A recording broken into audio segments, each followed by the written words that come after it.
February 12, 2018. Rise for the invocation, pledge of allegiance to the United States and Texas flag. Mr. Tony Vanderwilt of the Cornerstone Baptist Church is here to give our invocation. Father God, we're grateful for this day, grateful for the opportunity we have just to come together, gather together. Father, we pray for wisdom during this meeting. We pray, Father, that anything and everything we do will be beneficial, Father, for the people of this city and county and state and ultimately nation, Father. And we pray that all of that will be for your glory, honor, and praise. These things we pray in your Son's holy name. Amen. Amen. I pledge allegiance to the flag of the United States of America and to the republic for which it stands, one nation, under God, indivisible, with liberty and justice for all. Honor the Texas flag. I pledge allegiance to thee, Texas, one state, under God, one and indivisible.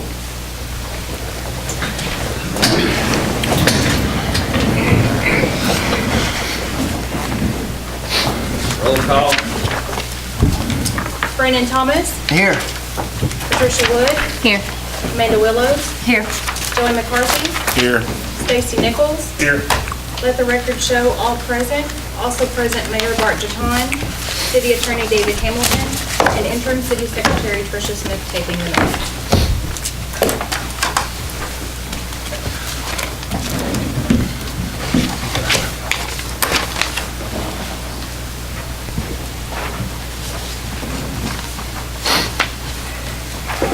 Okay, at this time we'll move to item 6, the citizens' comments, topics that appear on this agenda. Who's up? Where's the list? I'll bring. Thanks, sir. No, This is the wrong one. it's the wrong one. Is there anyone for just citizen There's comment? not anybody signed up. If you're asking, that's the only sign-up list we have right there. It's got people on it, and they may be signed up for the public hearings. I don't know. There's nobody up on this one. Now, this is for the public hearing. Okay. Okay. After the public hearing, there's Yeah. nobody signed up for the public forum, Mr. Mayor. Okay.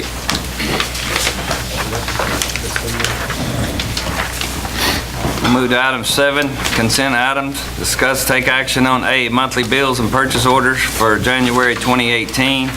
B, minutes for January 2018 City Council meetings. C, financial update for January 2018.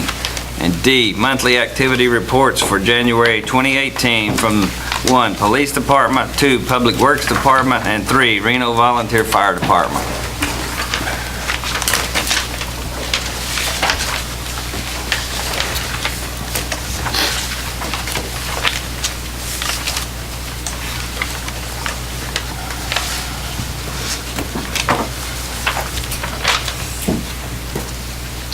Mr. Mayor, I make a motion to approve item number 7, A through D, 1, 2, and 3. I'll second. I have a motion by Mayor Pro Tem McCarthy, seconded by Councilmember Willows to approve items 7, A through D, and 1 through 3. All in favor? Aye. Okay, at this time, we'll open a public hearing on item number 8. Consider an application for a zone change at A715 South Peters Survey, Tract 92-3, acres 15.78, 5820 Old Clarksville Road, Reno, Texas, from agriculture to R1 residential, as requested by Jennifer and Tony Vanderwilt, owners.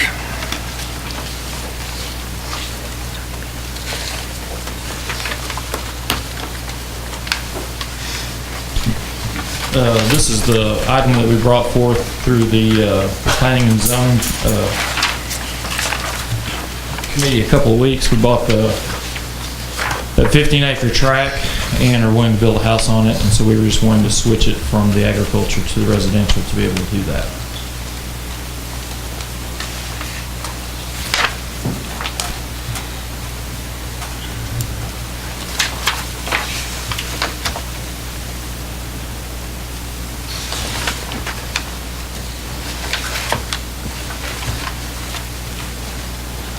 Jerry, we have water out there, don't we? Sewer?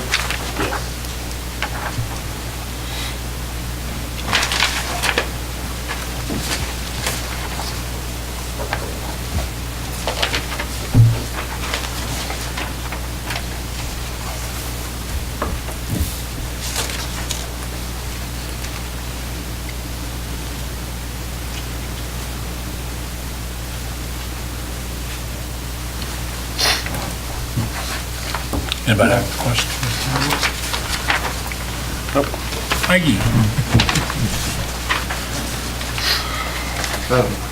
Mayor, move to go ahead and approve the application for a zone change at A715 South Peter Survey, Tract 92-3, 15.78 acres at 5820 Old Clarksville Road, from agriculture R1 residential, To to R1. agriculture. Agriculture to R1 residential. I'll second. By Jennifer and Tony Vanderwood. I'll second. We have a motion by Councilmember Thomas, seconded by Councilmember Willows to change the property at 5820 Old Clarksville Road from agriculture to R1. All in favor? Aye. The next public hearing is item 9. It's considering application for a specific use permit at A56W Scott Survey, Tract 13, located in the 1136 block of Airport Road, as requested by Doug Cato. We have Mr. Larry Smith Jr. Go ahead. I just want to put a move-in home on a property like there was at one time, cleaned it up here. Recently, we filled in about 100 loads of dirt and everything up there. So just ask permission to do that. Thank you. Thank you. Mr. Larry Smith Jr., 1275 Sugar Hill Road.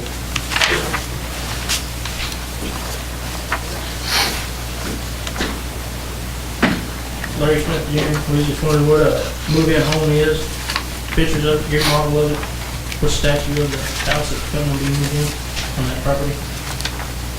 And that's it. Okay.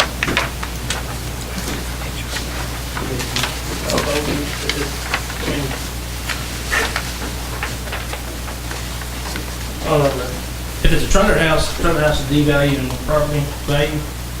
If it's a modular home, those go up in value. We just want to know what kind it is. If it's a trailer house, we're opposed. If it's a modular home, we're not opposed. Okay. Larry Smith, I'm Larry Smith. I oppose it. you oppose it? Okay. Manuel Kirkpatrick? Manuel Kilpatrick. I'm like Mr. Junior.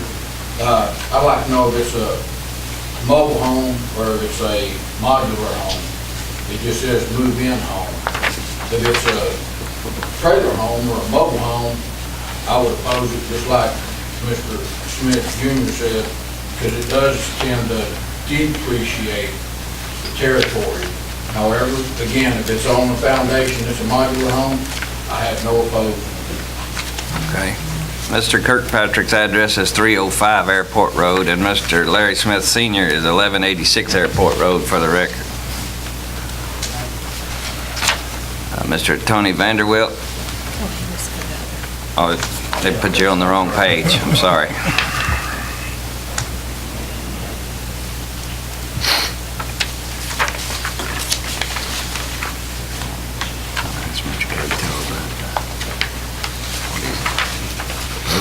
Hey, Mr. Cato, could you just clarify what that home is for? It is a mobile home, or what you want to call it, yes. It's 14 by 70. There was a mobile home on that property at one time. Now, is I don't know this, if y'all remember where that property was. That was where the house was left there forever. That one that had just the frame of it? Yeah, the front of it, and there was a trailer house right beside it already. And we moved all that stuff off of it, cleaned up a lot. It's a double wide mobile No, home? it's a single wide. right on the corner, right on the west side. Okay.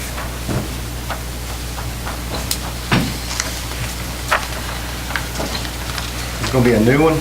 No, no, it's not. How old? Probably about 70 model. It needs to be refurbished, repainted. Is it the one behind the quick stop? Yes. Yeah, it's gonna have all new metal roof on it, all repainted. Kind of like an old car, you know, you take it and you make it look nice again. And like I said, you know, this is a special use permit. In 2 years, you can readdress it if you like. And we can move it if you do approve it tonight. In 2 years from now, they don't like what you see. That's why I did this. Because you know me from all around the city, all my houses are spick and span by mobile homes, above all my houses and more property.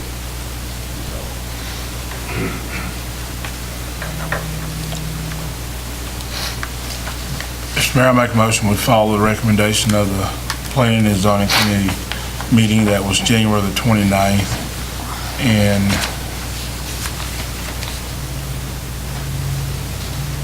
approving the specific use permit to move trailer home on property 1136 Airport Road. Sure. Larry Smith again, live on 1196 Airport Road. I went in there and built a new home. Been living there 41 years. We've already got duplexes in our front yard, our backyard. I think the trailer house situation are to be denied. I can live with the rest of it because I have to. But the trailer house is an old trailer house. Y'all already seen the trailer house, right? So, there was a trailer house there at one time, but it's been moved off. Just like he said, there was a house there started, he tore it down or whatever. But you gotta come back and try to get a permit to move this trailer on there. It's an old trailer house. And my understanding is that it's got to pass 90% or whatever for that trailer house to be there. So, you know, how would you like to have a new home built and see the situation I'm in now? Then this trailer house situation come in. Every time I have to drive up down that road, I see it. I've come to the city of Reno in the years, and they want to beautify Reno. That's cool. So you think this trailer house is going to beautify what's the tail end of Reno down there in North City? So, I deny it. Thank you. We have a motion by Mayor Pro Tem. We don't have a second yet. This is our ETJ, isn't it? It's in city limits. It's in the city. It is city? It's the last lot. There used to be a dilapidated house there.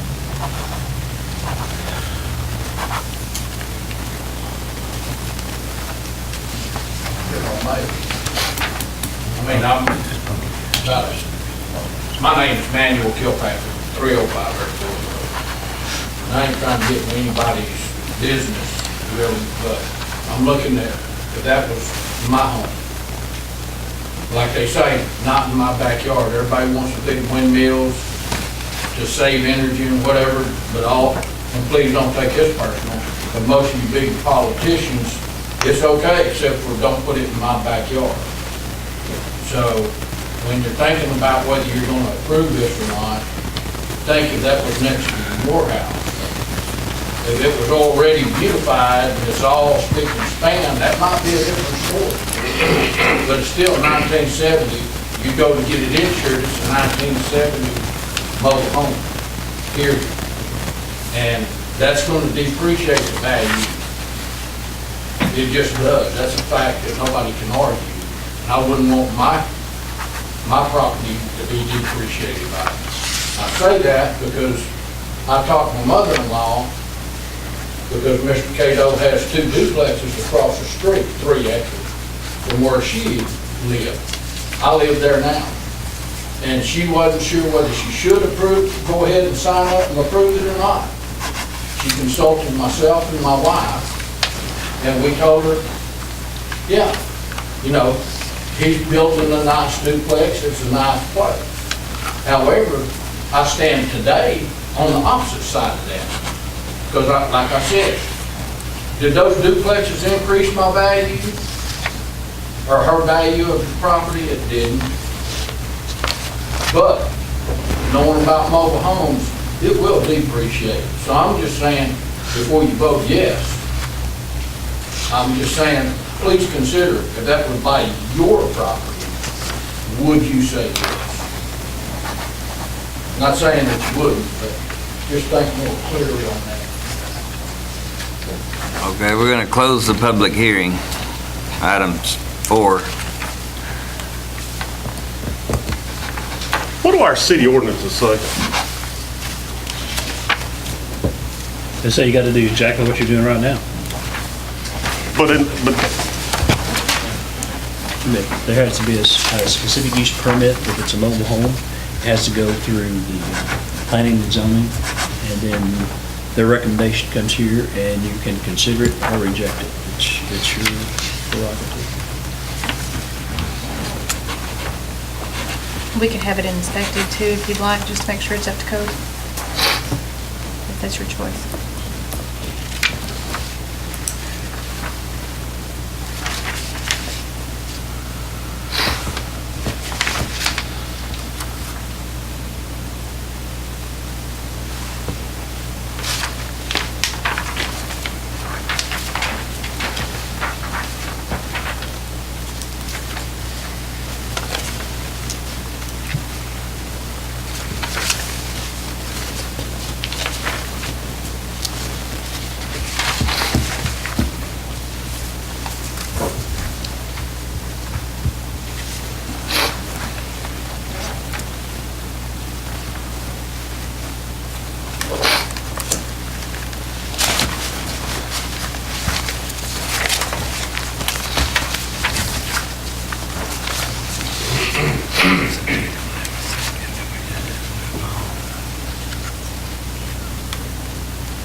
Motion, now we're going to have a second.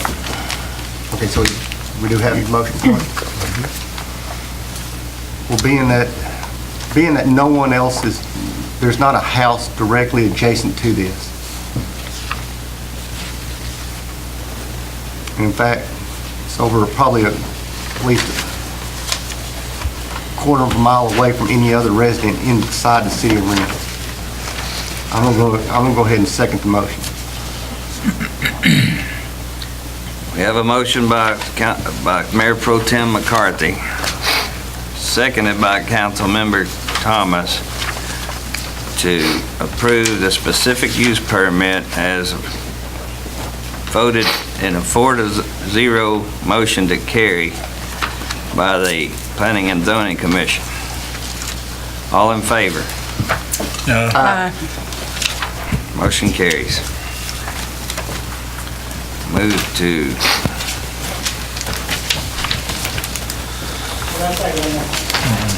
oh, the public deal's closed, Larry.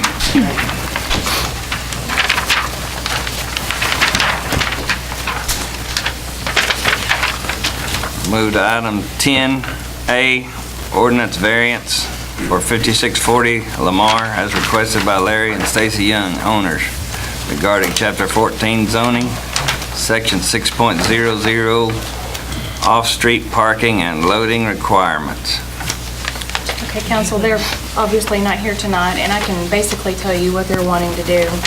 On the small piece of property that they own that's right next to Advanced Automotive and what used to be Slywood Works, Northeast Texas Fab, they originally planned on building a restaurant there. They're not going to do that now.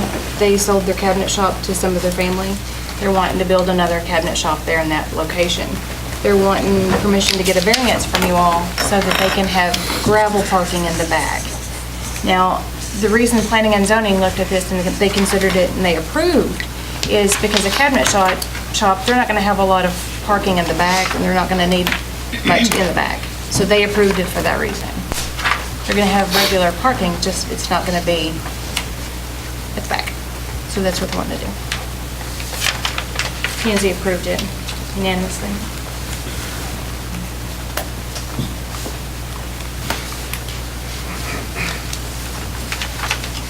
I included the ordinance at the back of this item in your packet, just to kind of give you an idea of what it is for, it's the off-street parking.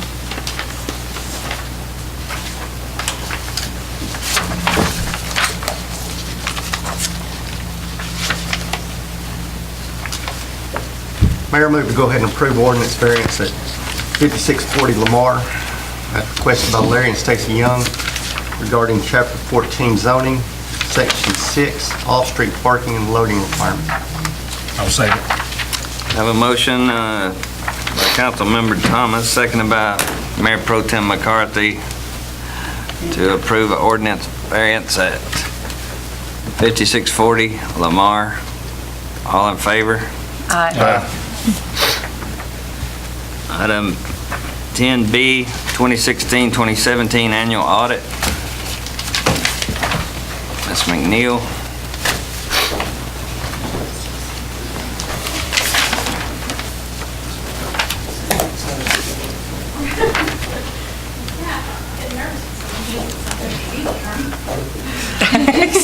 Only when they ask for you to sign for it, that's when you get nervous. Thank you. Yes, ma'am. Thank you. It's been a year already. It just rolls around, I know. I'm just your favorite person to see. Every year. Trisha's standpoint. Like, I know I'm being audited twice a year. Yes. It's not just once. Here's some extra. Okay, thank you. There's more? There's more? At my house, we read these late at night. Mine too. I always tell people to take them home and put it beside their bed because if they suffer from insomnia, it's better than Ambien. It's a fix. It'll take care of it real quick. So I'll be brief. And my name is Jonna McNeil with Mallory McNeil and Company, and we are honored to do your audit for the city. And this is your audit report for September 30th, 2017. And you have an unmodified opinion on your financial statements, and so we found that they were free of material error with regards to generally accepted accounting principles. With regards to compliance with laws, rules, regulations, contracts, grant agreements that could have a material impact on your financial statement, we didn't find any matters that we needed to bring to your attention. And with regards to internal controls over your financial information, it appeared that you have good internal controls, and we didn't find any material weaknesses and identify any significant deficiencies that we needed to bring to your attention. And so that's always a good thing. We could tell through the process that we went through that you guys are monitoring your budget and that you watch your budget, you're adopting a budget and are amending it as needed if you need to. And so you had a little bit of variance in your budget, but not too much, so that was that's good. We just always want to make sure that you do stay on top of that within all of your departments and make sure that you don't go over your budgeted amounts with your expenditures. And it's always good to be checking that, especially towards the end of the year as we get to the point that maybe we're using up our budget and we have to make sure we've got everything coded. There's not really anything new in your financial statements this year, so there's not new accounting standards, issues, principles that are out there that you that would affect these financial statements. Over the last 2 or 3 years, we've had some significant changes, and different schedules have been added to your financial statement and some new GASB governmental accounting standards. But this was a pretty calm year, and so we don't have significant changes like that. So if you take the notes to your financial statements this year and you compare those notes to previous years, you're going to find that they're really similar and that things are kind of calming down. This financial statement, of course, it ends as of September 30th, and so your building project that you're currently underway is not really dealt with a lot in this financial statement. We just talk about it from a subsequent event issue that you've started that construction project, and so you won't find any really significant additions to your fixed assets and all in this. That'll be coming in this next year as you finish out your building. Your water sewer fund, your system fund, you can see that one if you wanted to just take a look at it on page 19. You can see there your water revenues, sewer revenues, service charges, and if you look 3 lines up from the bottom, you see the net change. And so for the year, you started out, your net change was $79,000, and so you started out with a net assets of just a little over $4 million. You ended with just 3.9 and some change there. And so $79,000 difference there. So that's good, that there's not a significant decrease in the net assets of your system fund. And as you work towards the front of the financial statement, you see the balance sheet of the system fund. And then your governmental funds, those are on page 15 and 16. So this will just show you the revenues and expenses of your various funds that you have. So you have your general fund, which is the main one that we are watching, as you budget and all the general operations of the city. And then you have the Reno Crime Control Prevention. And so that's a component unit of the city because it's a separate entity, but it has the similar council, governance, that type of thing. And then you have your debt service fund, money set aside specifically for debt service, and tax revenues that you're levying for those debt services. So they're tracked in a separate fund to make sure that they're spent according to the way that the taxes were levied. And then your other governmental funds, which could be special revenue funds like grant monies, or in your situation, your cemetery would be in that column that you guys now take care of. So that's the revenues and expenses of those various funds. And then on page 12 and 13, you'll see your balance sheet that tells you what the cash basically was in those funds, because most of your assets for them are in the form of cash. And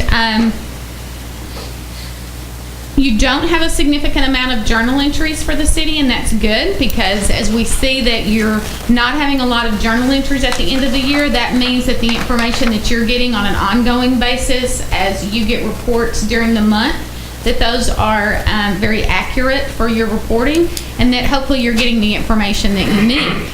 If there's anything that we can ever do to help you, if you're looking at your financial statements and you're comparing it to information that you get on a regular basis, and you just need some help with that, trying to reconcile the differences of what you're seeing on a monthly basis here and then how it ends up in the financial statement, I am happy at any time to meet with any of you that you want to delve through the financial statements a little bit more, and how they're created and how the information that you get on a regular basis ends up then in the audit report, and the procedures and all that we do. I know that when we're here, it's really just a short time that we have to visit, but I just want to make sure that you all know at any time, we're happy to visit with you about that, and you can sit down with one of the auditors and get a good idea of everything that actually goes on through the process.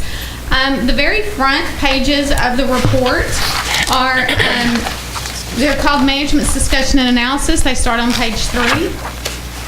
And this is a really good place if you're looking for that reading at night, just to kind of get an overview of what's inside your financial statement. It's just kind of a letter about that. And so it kind of explains everything that's going on in the financial statements, and this is written by the city. And so it's not written by us as auditors. And so the idea is to hopefully help it be something that is a little bit easier to understand than just looking at a financial statement and reading it in number format. And so it's a little more of a description of what's happened within the city.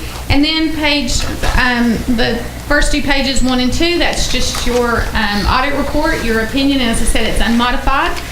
And so that's really the best one that you can get. And we thank you again for allowing us to help you with your audit, and we'll answer any questions that you have.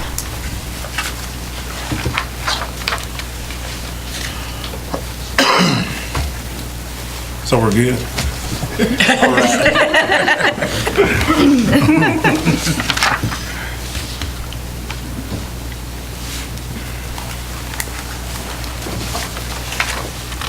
I didn't know we had to look going in the fund balance.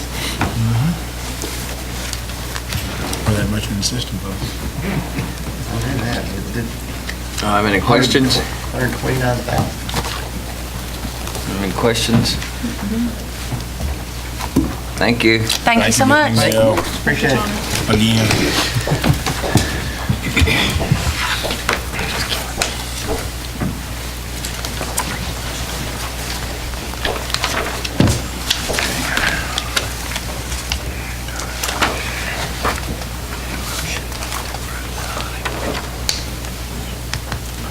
Mr. Mayor, I make a motion that we approve the 2016-2017 annual audit as presented by John and McNeil and Associates. Second. I have a motion by Mayor Pro Tem McCarthy, seconded by Councilmember Patricia Wood to accept the 2016-2017 annual audit. All in favor? Aye.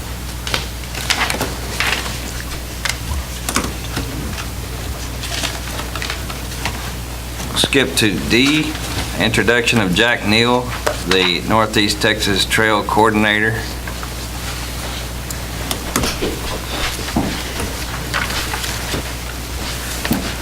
Good evening, and I appreciate the chance to do just that, introduce myself. I am Jack Neal. Been on the job a few months now with the Northeast Texas Trail, and it's been a busy few months. A lot of things are going on with the trail. When I came to town to work with it, we were just in the process of setting up to do a tour with Texas Parks and Wildlife.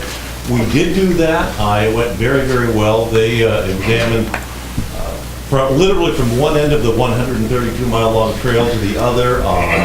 They spent a couple of days, liked what they saw, enjoyed it, said really good things about it. They don't have any money to turn it into a state park yet, but that's where I come in.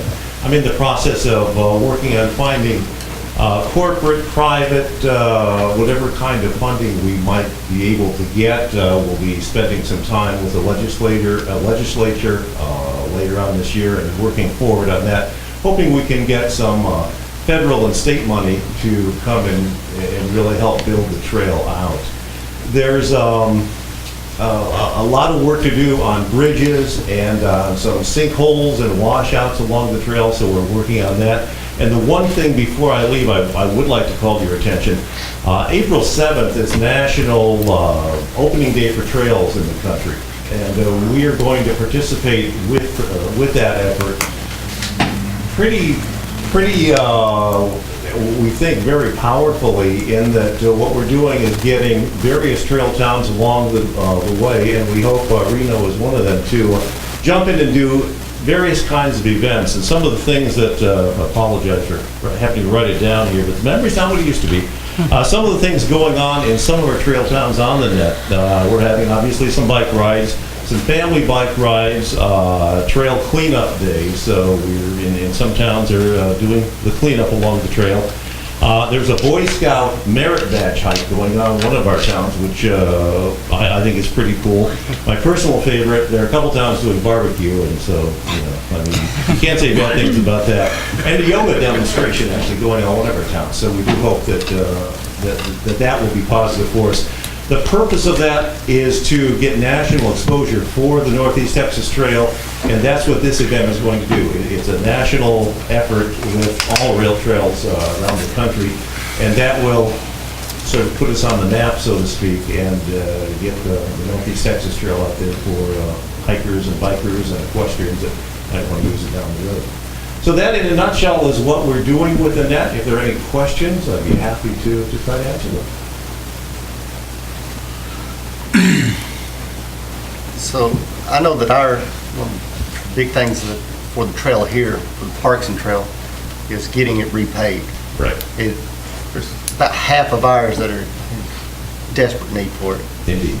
So anything that you can get for that. That's actually, we're working now on a pretty good sized section that's really going to work us toward having it completed, whether paved or the rural areas are not paved, they're crushed granite. So yeah, we're trying to get everything really from Clarksville on, we hope, to Roxton within the end of the year. So yeah, we've been working on sort of a bad spot out there, and I was out there, I guess, a week ago now. A little bit of washout, we're learning from that, and our engineer has to go out and sort of help determine what's the best approach for that. That's the one thing I'm not, is an engineer. I ride all the time and I hike all the time, but I have to defer to those who know. Right.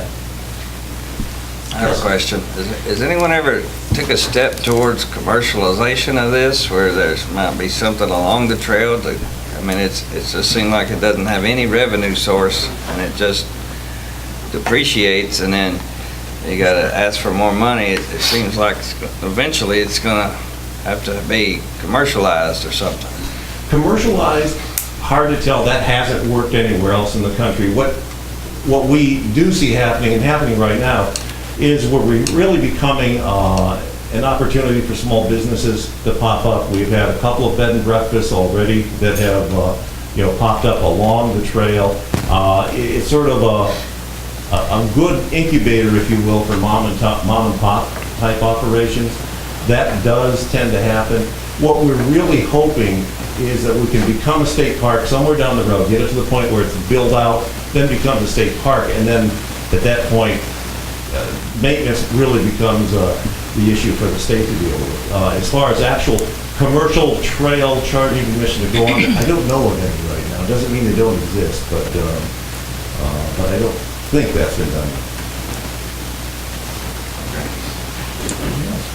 Are you currently working on any grants for our portion of the trail? We're working on a number of grants, honestly. We have been very successful with Texas Parks and Wildlife grants, have a great record with that, actually. We're working on a couple new ones. We're in process with 2 right now. I also have some grant requests out there to some other foundations, and I'm talking to a couple of private entities, if you will, to see if we can sort of expand. Historically, the net, we've been really good at getting the Texas Parks and Wildlife and TxDOT grants. We want to continue that, obviously, but I want to build that, start bringing more private money in. I think there's an opportunity for us to do that, because we do have a very important trail product here. 132 miles makes us the 5th largest trail in the country, and that is marketable. The Katy Trail in Missouri, which is longer, but it's sort of our model, if you will. That brings several thousand people a year into Missouri to use that trail, to hike it and bike it, and parts of it equestrian as well. And that's an opportunity for us, I think, to impress some of the potential funders out there with what we have to offer. And this is Texas. We have the opportunity to use that trail 12 months out of the year, and they can't anywhere else in the country. So that's something that I believe is very valuable for us. And I was going to ask that if you might happen to have any of those figures with you from the Katy Trail, because I remember how surprised I was with the economic impact. Once they got that nice and squared away, the economic impact from the cities, they had brought in some information, and it was impressive. I will get those and make that available, because it's you really wouldn't think sometimes how much of an economic impact a trail can until you realize these are thousands of people coming in every year, and they're bringing their dollars with them. And hikers and bikers tend to come in and they spend money with the local merchants. For the most part, and I consider myself one, I don't spend money with big Walmarts and such. When I come into town, I'm hiking, I'm biking, I want to stay there, I want to get my dinners there, especially in my case. So yeah, it really has made a difference. In the case of the Katy Trail, they've only got, I think, three or four towns along the way. We have 19 towns, all that are sort of spaced out just about perfectly for somebody who's doing hiking or doing biking. So every 5, 6, 7 miles, you're stopping, you're taking care of getting those snacks, fixing the bike sometimes in my case. So it's a real opportunity for our town. So I will get those the current numbers and get them pretty close. Great. Thank you. Anything else? Thank you. Thank you. Thank you. Good to meet you. Now we'll back up to item 10C, Sanitation Solutions, current contract and proposed new contract amendments.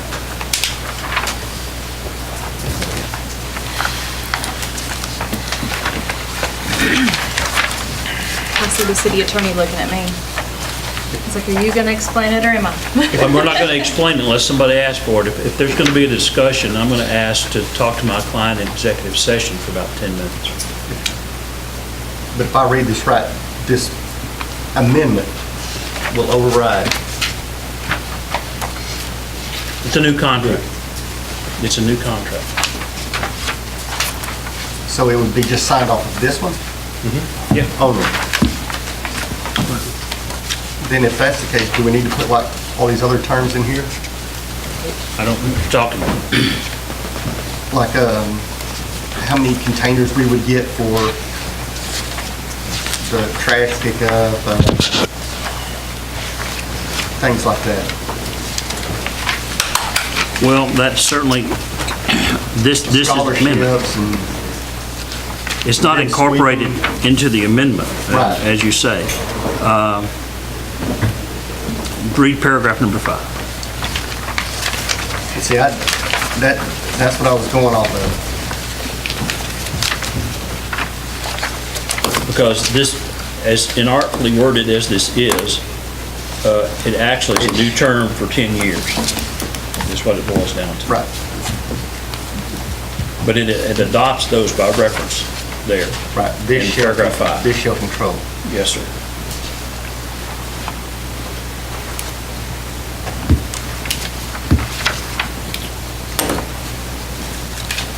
And if there's more comfort there, just adding another paragraph onto that incorporates those definitions, that's an easy fix.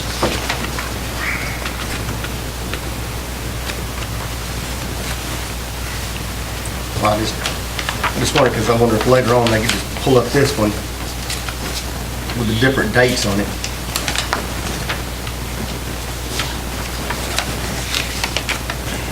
They couldn't they? Well, there's not a conflict between the two of them as far as I can tell, but, because there's not opposite language. There's one that says, here's what we'll provide. Those conditions you're talking about, 3A through whatever it is. But it's easy to copy those and paste them in there, and that'd be our version of the contract.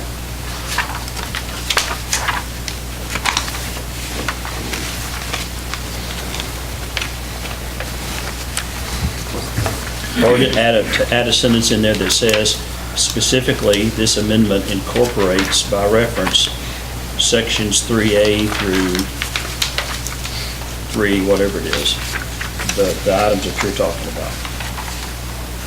3R.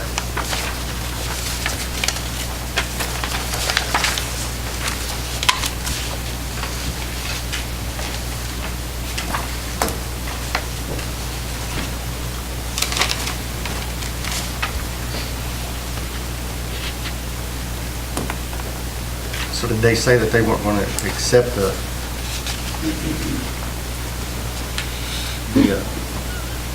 other proposal, or did they just ignore it? The other proposal, which I raised a question about the last time, when I was, the only instruction I got from this body was to do something about it. I really didn't know what you wanted to do. After I looked down at it, it would cost the city probably $2,500 in attorney's fees for me to fix their contract. Yeah. It was inartfully written. It's a cut and paste job. And for me to fix that, I didn't think it was fair to my client for you to pay to fix their contract. So I didn't do it, and I communicated that. This proposal is just to pick up on that contract that we already have and extend it for 2 5-year periods with the rate increase that was talked about during the last meeting. And what? But they end every year, right? Where do you see that? Well, the rate goes up. Is it, I know the contract's 2 5s, which is 10. Right. Does the increases stop after 7? You can't tell. And the reason you can't tell is because of the last sentence in paragraph 3, which actually refers to the contract that we've rejected. You can't tell. But that's the only person that would benefit would be the city. Standard method of doing business. Yeah. And it refers to another contract provision. So, if to satisfy this objection to my left, we can, I think you want paragraph 4 in there as well, is that right? Paragraph 3A through R and paragraph 4 of the existing contract. Paragraph 4 talks about the polycarts and the sweeping and all those things. That's easy to put in there. Just add a paragraph that says that and stick it in there under make it number 6. But you are stuck with the rate increase that they proposed last time. Goes to it increases by a quarter and then up to 7% each year after that. For both the 5-year It contract? would top out at 5 years, and you would get to their position of rate increase by the time the 5 years ends, which would be time to renegotiate your rate. But the second 5-year contract wouldn't be binding if we weren't agreeable to the terms? Mr. Mayor, it says that if we can, and here's my suggestion. Anybody can give notice that they don't want to extend the agreement on 60 days. During that 60-day period, keep track of that, and we need to make sure that in 4 years and 6 months, we start trying to negotiate that rate again, so that we don't run into the same issue we ran into this time, that everybody's running around trying to get something done. I mean, we meet 2 times in 60 days. That's it. So we need to start working on that rate negotiation before we get to this panic time when we're not going to have a contract. But the contract would renew unless somebody said in 60 days, I don't want to do that. And either side can do it, Mr. Mayor.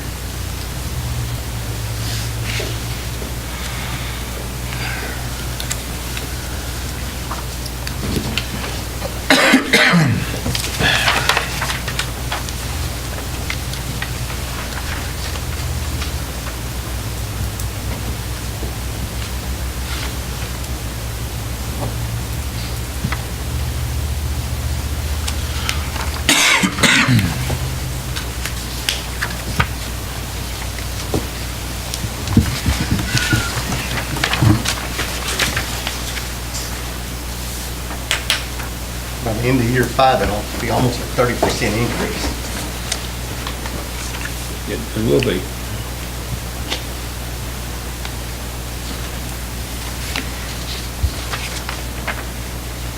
It's the same thing we identified, talked about last year.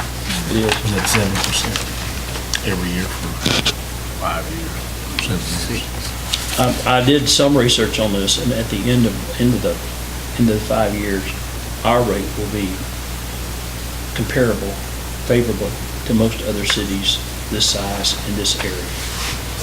Right now, this has been a really good contract for the city as far as the cost to us, but it's boosting us up to where we're going to be about the same as everybody else.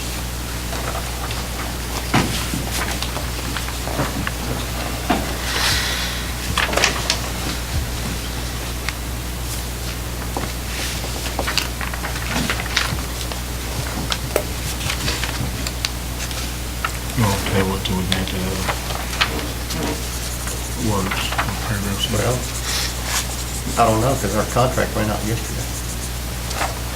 Is that right?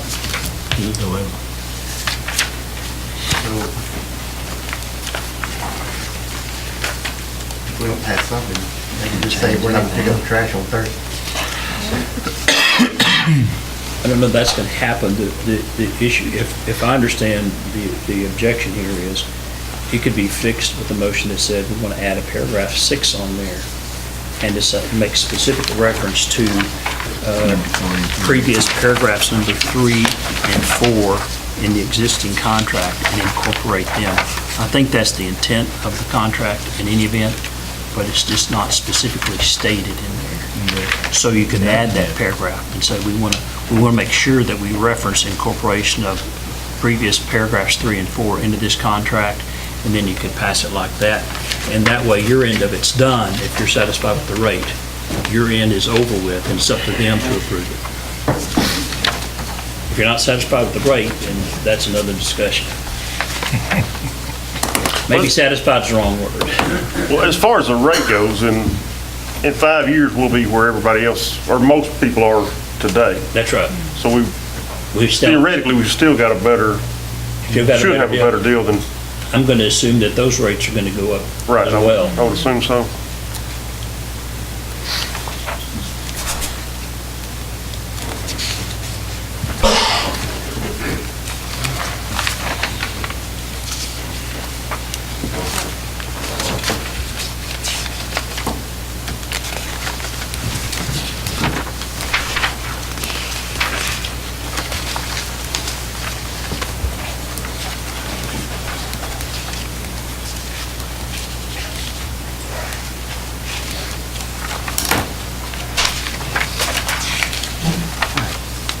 Mayor, I move to go ahead and approve Sanitation Solutions' current contract and proposed new contract with amendments, and also by adding paragraphs 3 and 4 to the First Amendment page. I'll second. I have a motion by Councilmember Thomas, seconded by Councilmember Willows to, I'm sorry, I wasn't looking. I'm sorry, the second by Councilmember Patricia Wood to approve the contract, new contract with amendments, adding paragraphs 3 and 4 to the first page of the amendment. Did you say item 6? Make it paragraph 6, yes, sir. Paragraph 6. All in favor? Aye.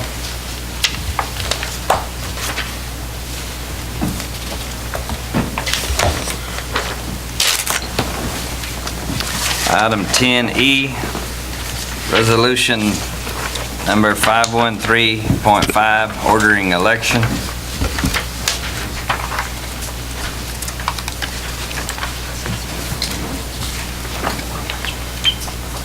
Mayor, make a motion, we'll approve resolution number 513.5, ordering the election. I can't read the rest of that in Spanish. I'll second. Did you say that in Spanish? I can't. I think it's legal if you didn't say it in Spanish. Motion by Councilmember McCarthy seconded by Councilmember Nichols to approve la resolución número 513.515, elección de orden. See?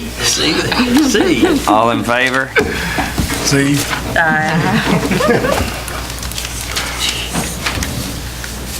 Item 10F, 2017 racial profiling report.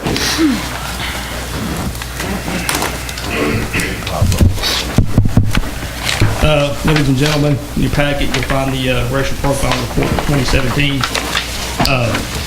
Format's basically the same as it has been in years past. Next year, starting January 2019, the racial profile report's going to change drastically because of new laws that was passed this September. There's going to be a lot more reporting we have to do in the department level, a lot more reporting we have to do on the street level when we document traffic tickets. Everything's in place for us to start doing that. This year's basically status quo as far as documentation and reporting goes. Next year, there's going to be a lot of changes, and that report's going to look a lot different. The report, I got a cover letter attached. The Tier 1 racial profiling report. This report's going to change drastically next year. One of the big things that's going to change between this year and next year is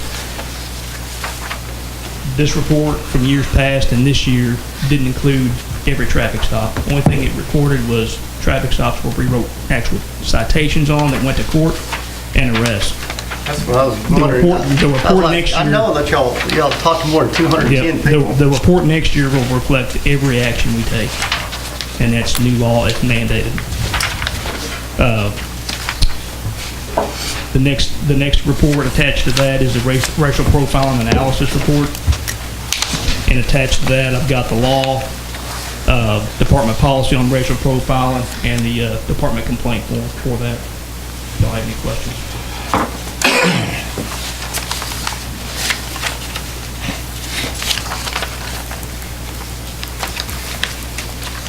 Does each traffic stop, does it result in a written warning or something? At least a written warning. The ones that are documented and you see in the report are just the ones that go to court. Just the ones that get forwarded in municipal court, the fileable ones. This doesn't count all warnings. So next year it's going to be everything. It's going to be everything. Numbers will be different. The report form will be different from what I understand. And I think there's still some question about what that's actually going to look like. I got a pretty good idea, but nobody knows that for sure yet. It's going to be drastically different. I'll probably have to seek out some assistance with that because it's going to be really new. But I know as far as our computer system, our processing of tickets, everything like that was done ahead of January 1st. That way, when January 1st fell, all the new we had everything in place to make sure all the new documentation was being done, getting ready for 2019. Does that just include people that were pulled over, or does this include That includes- contact like you go to someone's house? No, just people we pull over and arrest.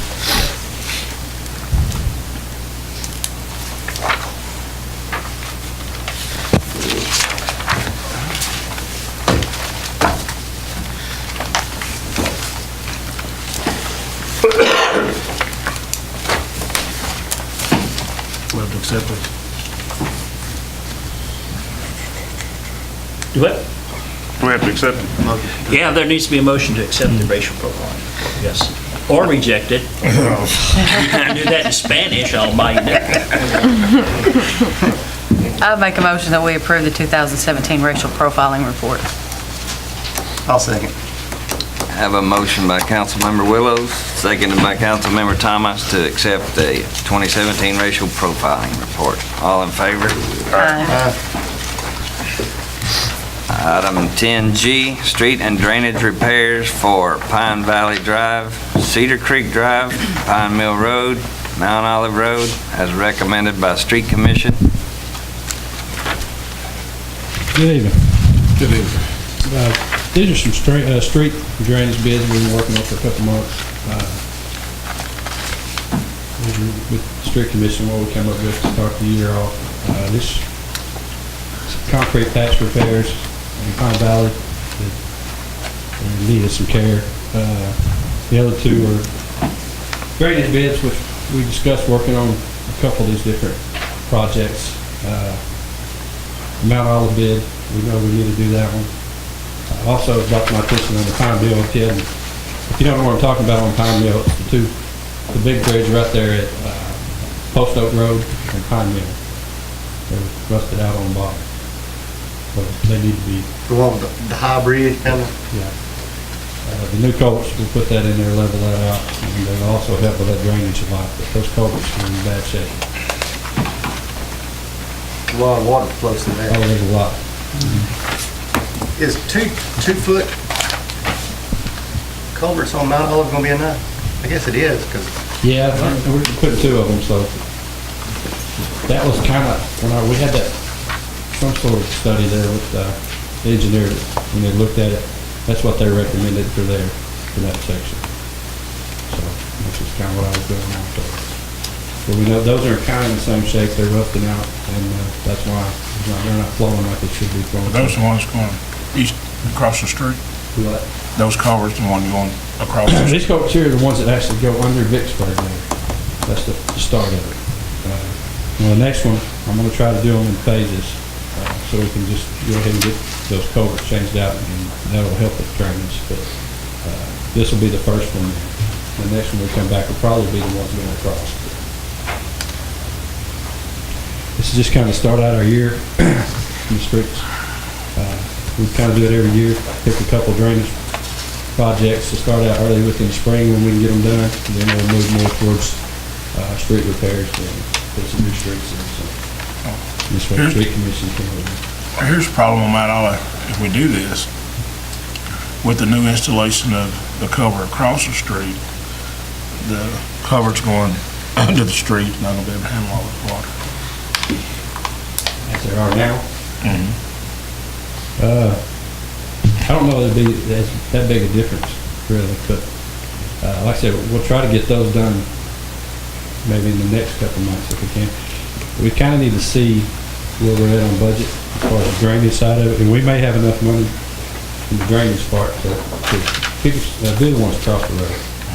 That'll be the next thing. But then after that, where all the water's going, needs to be addressed before any of this is done. Correct.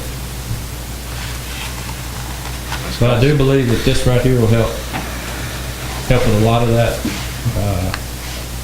because what's happening now is it's not getting through those culverts there at Vicksburg, it's building up and running across the road. And it's actually not getting where it's supposed to go. If it can get through there, it may actually help it. So, Yeah, to help that area, yeah.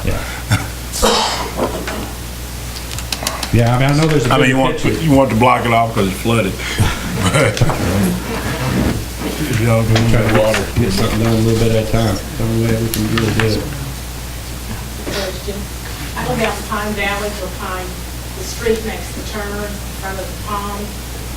And my question is there going to be anything done about the drainage there? Because there's kind of a dirt gully, we call it a ditch, and the water backs up, and especially this winter when it's frozen, it's icy. If there's going to be anything done to alleviate that drainage problem. Where is it? It's on Pine Valley Street. You know where the pond is? You come down in and make the turn. And it's where that turn is, you're coming into Pine Valley. Down there kind of, it stops and you have to take like a left. It's right there. This corner of Pine Valley. Just to the west side of the pond there? Yeah. It's right there at the street. It floods the street. You take a look at that. Yes.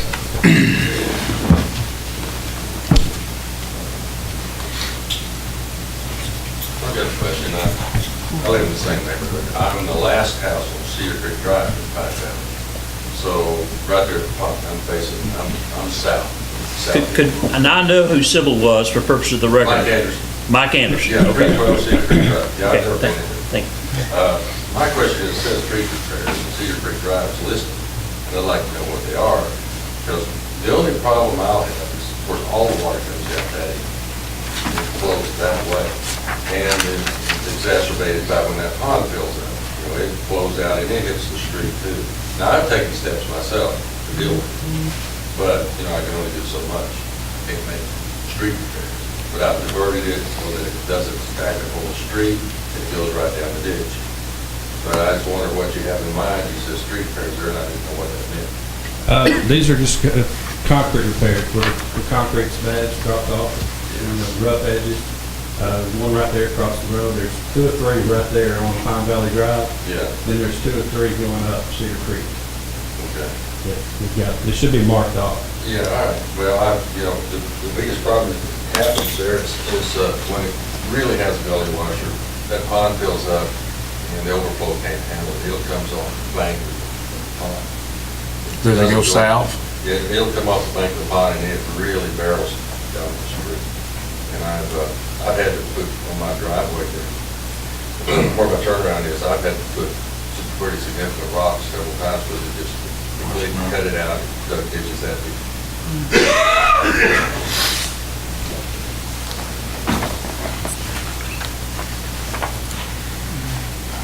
Now, that's not the same issue that she's talking about. No, she's It's around the different corner. area, no, She's on the other end. Other end. Yes, where hers is, this is where she's. Within 100 yards. Is the west of, the other side of the pond. Correct. Dead end, it's right there. Yes, ma'am. And that's at the corner of Pine Valley and Pine Valley. Yeah. In that corner there. Does he live in Mr. Short's old house, Pine Valley. Mr. Bowles? No, he lives on the short side, right next to Jeff Wright. Yeah, I'm Before next you to get Jeff Wright. Right before you get to the lift station area over there. I'm the last house on Cedar Creek. Side.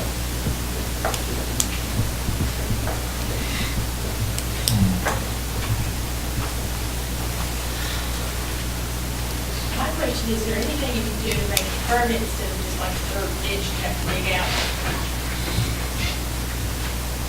Something we can look at. Once a year, the ditch she's talking about once a year, we have to go in there and dig it out. It flows back towards 82 right there. And everything silts. It's just like a funnel there. Everything goes right to that one corner of Pine Valley. So we have to go in and dig it out. Is that something you We can, we can look and see what it would take to do. street committee can look at? Yeah. Put it on their list or something. Absolutely. That's the only drainage out of there, though, isn't it? Correct. Well, In that corner. Everything runs down the street. Pineville all the way down. To Everything that runs down the spot. street to that spot. to that spot. There and Cedar Creek too, because it comes down that street, it's slow. And part of the problem is, you know, that grassy area to the south of the pond, where all the water drains, it stays so wet that it's impossible for them to mow it. And of course, that exacerbates the situation because it fills up and squishier and it doesn't flow real well. But this time it kind of gives up. Just ask the boys, Joey, they can tell you about it. Yeah, stuck several times. Mr. Bowles, who owns that pond? Yeah, that's what I was gonna ask. The city The does. city does. I paid to keep it up. I've been in there 31 and a half years. We've just paid among ourselves to keep it mowed all these years. But it went up for auction and it did not sell. Sylvia could probably tell you a lot more about that than I could. I think what it is it was foreclosed upon by the appraisal district, and then basically the tax liens own it. Understand, I'm not a property attorney or city attorney, and I've inquired about selling it or whatever, it went up for auction at the full back rate, nobody bid on it. So it's basically the appraisal district and the entities own it. So you're pretty sure it was foreclosed on for taxes? Yeah, we were on the sale. I remember that conversation. We've just paid it out of our pocket. We don't have an official incorporated association to as neighbors doing it. So it doesn't look so ugly. We all pitch in. McCarthy boys are the ones that mow it, you know. Kind of like the lake. Well, I talked to a neighbor or two there about maybe. We were all just scared to death of the insurance, fence it, and all those issues, because, you know, you can get the big things with that. Stuff, maybe not. I remember, didn't the council talk about it, or the city, a couple of years ago, making it a park or something? And that was, it didn't last long. I think so. The first big deal would be to go exactly who is the owner now. And if it's all of us taxing entities, then that makes life a little bit more complicated, but not so much. Well, if you make it a park, the problem is you have such a small amount of usable dry land. I mean, it's a real narrow park. When you come around that corner down Pine Valley and turn, seeing the pond on your right, that one little area is not even bigger than this area we're talking about right here. You play mud volleyball. Hard, and everything else slows down and gets boggy. The appraisal district's attorney, I've talked to him a couple of times, he's very good. He doesn't give up. He got him in contact with him for a while.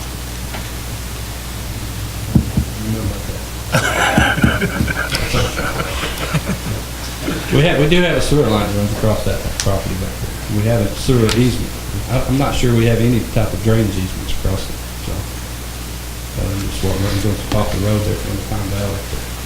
Put a drain into the sewer, right there. It's a problem solved. Yeah, that's a good idea.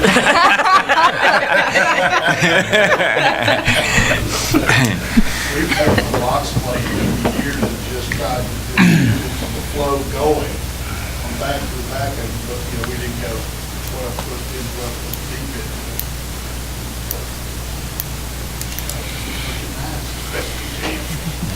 Jerry, what about draining the pool? What about draining it? Draining the pool? Is there a benefit to that pool? Like an overflow? Hey, Jerry, go answer that. You may want to ask it me right there. And that lady there, and that gentleman there. There's electric lines over that property. Yeah. There's a big electric easement. Yeah, I talked to a friend of mine that's in dirt work, and I asked him, I said, what if they wanted to build this up? Maybe you drain the pool. He said, I don't have that much dirt. A lot of times you can cut out on one end, drain it, and that way it would make a more or less a slope, but and just grade it off, and it'd be more or less a But hill. you have a problem there if you ever try to do anything, that you have literally no parking at all. Right. Everything's on the street, and it's a curve right there.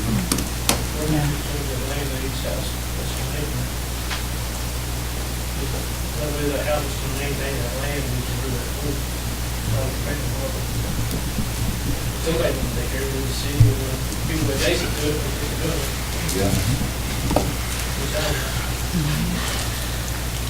Well, you mentioned something about a sewer line, would you, I mean, how'd y'all go about getting your easement? Would you, that might be a starting point, maybe who owns it? Probably the original developer who owned it from day to time. He lost it from the back. I underlined that too. That's the only reason we're still doing this. You say something? Well, I would think that the best starting place would be for Mr. Hamilton to try to research it and find out who owns it, who should be taking care of it, and if it's more than one group or entity, or like you said, then give us a starting point, then we can, before we can ever make any decisions whether we drain it or what we can do, we need to find out if it's ours or not. I was afraid you were going to say for me to get my D9. Yeah, I can do that. I can find that out and talk to Jerry about it. Okay. And got the name of all the people here involved. I'll be happy to discuss it with them on the phone as well. Okay. Absolutely. Is that satisfactory with y'all? If he finds out who it is, and then we can go from there? Find out what that meant to repairs and what they were gonna do. All right, I understand. All right. Well, thank y'all for coming. Thank you. I am forgetting my jacket. You'll be right back. I do too, you're not alone. I said, I don't remember till I get home.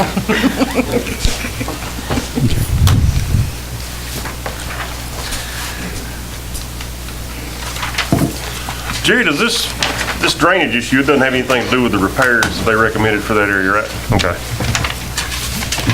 So we can approve of that without any issues? That didn't wash out.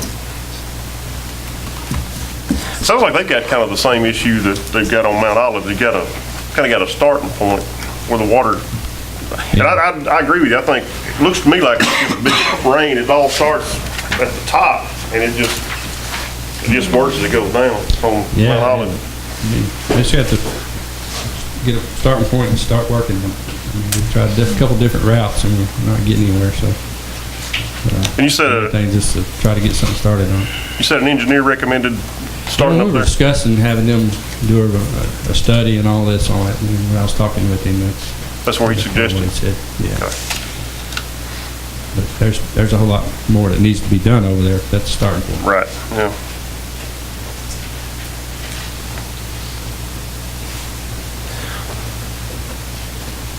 I'll make a motion, we accept the street drainage repairs for Pine Valley Drive, Cedar Creek Drive, Pine Mill Road, and Mount Olive Road as recommended by the Street Commission.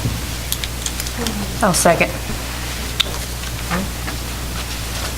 We have a motion by Councilmember Nichols, seconded by Councilmember Willows to approve the street and drainage repairs as recommended by the Street Commission. All in favor? Aye. Mr. Mayor, Council, do you mind? I just wanted to get clarification on that. They wanted to do the same exact motion for Pine Valley to go with Drake Construction, and Cedar Creek to go J&L, Pine Mill Road to go with J&L, and Mount Olive Road to go with J&L as well? Yeah, they're all J&L except for that one for Drake, right? Yes. Okay, got it, thank you. Now, Jerry, with that one spot, is that talking about where she's having a problem? That's on Pine Valley, in Pine Valley. It's on Cedar Creek. Pine Valley Drive? Cedar Creek. But which side? Item 10H, bids for completion of baseball field fence as recommended by Park and Trail Committee.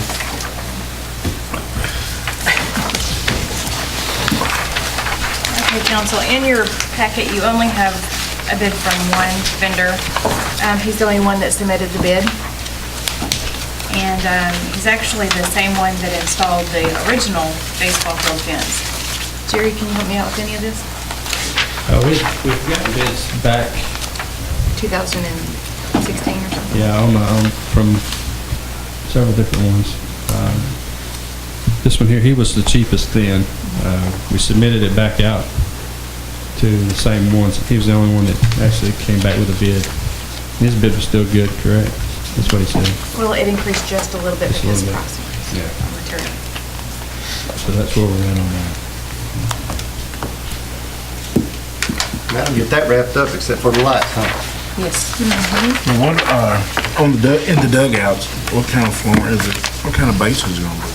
We'll have to look at that bid, but I believe we It doesn't- use concrete. I don't, Right? I was trying to read it and I didn't see, looking at the dugout bid, I don't remember Yeah, that. it's It's just got gonna a- be chain link, dirt. Yeah, I think that's what.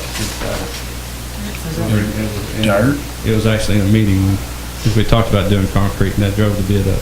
That's, for now, that's what he was saying do, was just do dirt and the chain link, and we can go back and have concrete poured in there if we want to, or however we want to do it. But, so I think we had a specific set amount of money we were looking at spending, and that's where we.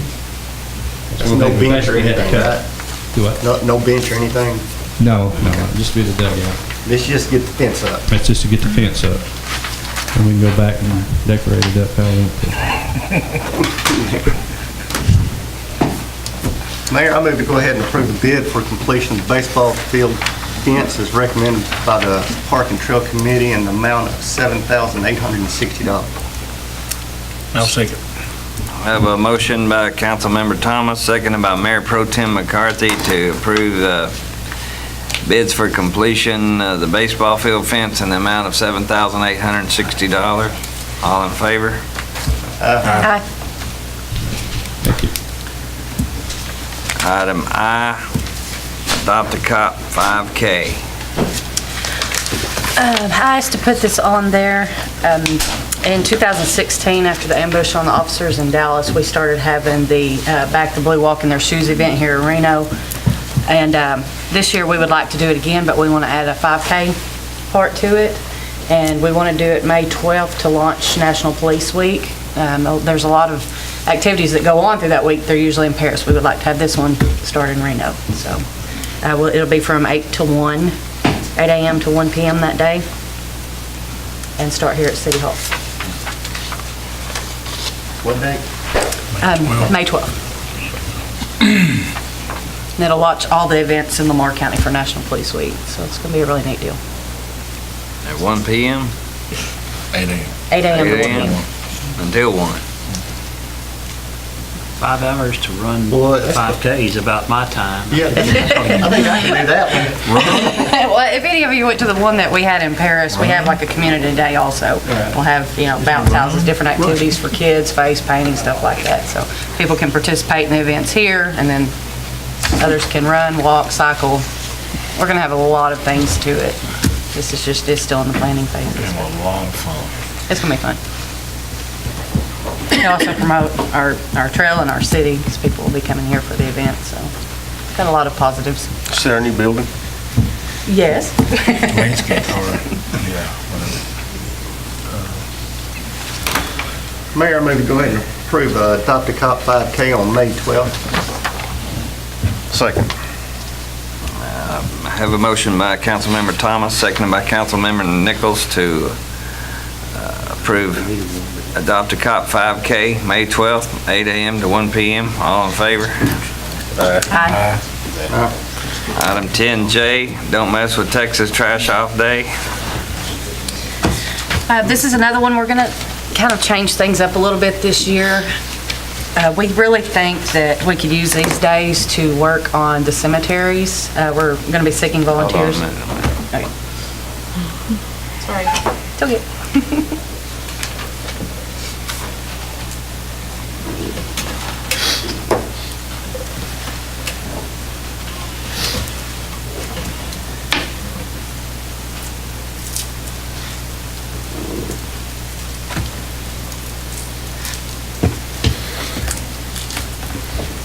Is J and K running together here?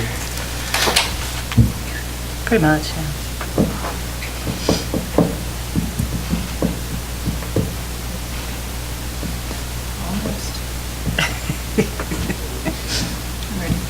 Okay.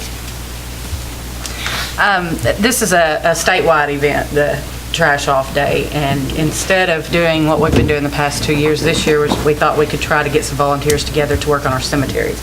Because this event includes green spaces, things like that. So we would like to have a city event that day, particularly the new cemetery that we're working on. We would like to have a cleanup day out there. So if anybody wants to volunteer, come on. It's gonna be it's gonna be on K date. On the April 28th, from 8 to noon. That's on the desk, Don't Mess with Texas? Yes.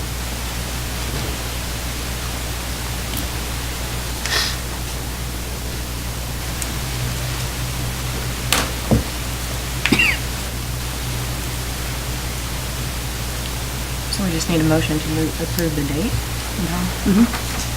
I'll make a motion to approve the Don't Mess with Texas trash off date for April 28th and 29th. And The trash off day is figure 28. trash off day. Okay, 28, trash off date, 28. I have a motion by Councilmember Wood, seconded by Councilmember Thomas to approve the Don't Mess with Texas Trash Off Day, April 28th, 8 a.m. to noon. All in favor? Aye. Item 10K, set time and date for spring cleanup, April 28th, 29th, 2018, from 7 a.m. to 7 p.m. Mr. Mayor, I'll make a motion that we set the time and date for April, for spring cleanup, April 28th, 29th, 2018, from 7 a.m. to 7 p.m. both days. No second.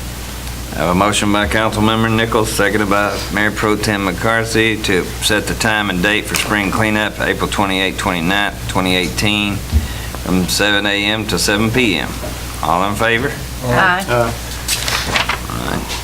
Item 10L, Jaton's appointment to the EDC. I don't have a person yet, so we'll skip on to item 10M, City Hall construction.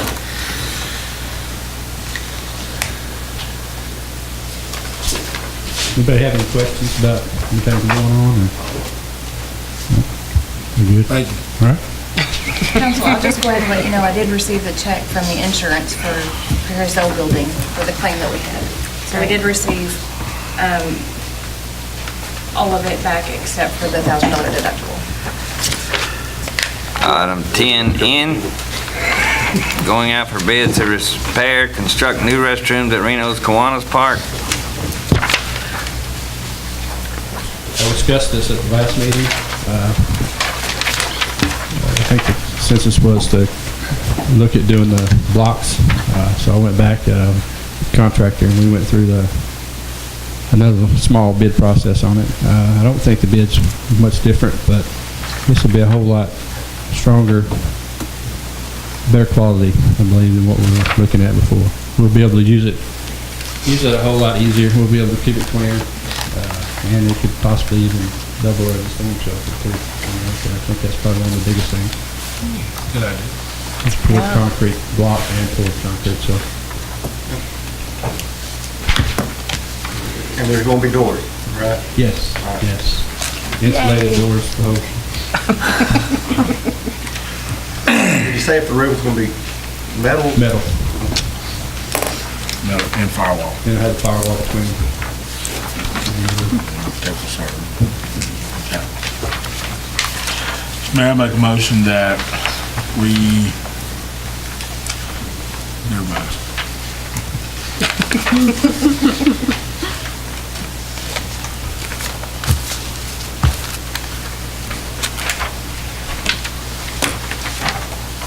The